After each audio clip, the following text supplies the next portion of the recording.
งสวิสังฆังสรณังขิยมิธัมมังสรณังคัจฉามิอาทิยามิเกียรติผมรู้สึกยินดีและเป็นเกียรติอย่างครั้งนี้ประเพณีไหว้พระปิดทองหลวงพ่อโตว่ามีความสุขความเจริญและเป็นความกรุณาของท่านที่ได้ให้เกียรติจากที่มนต์ครับกลับมาแล้วครับ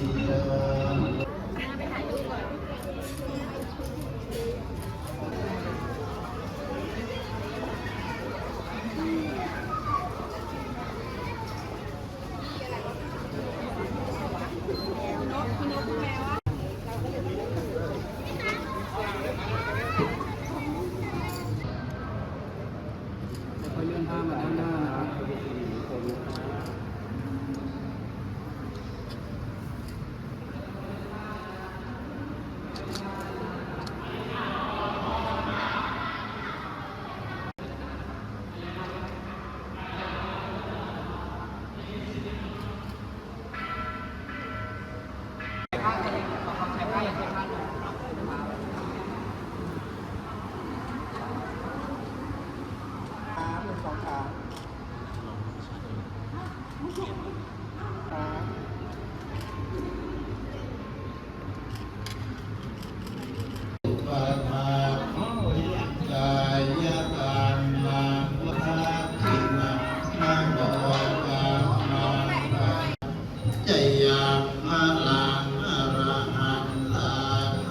จะเน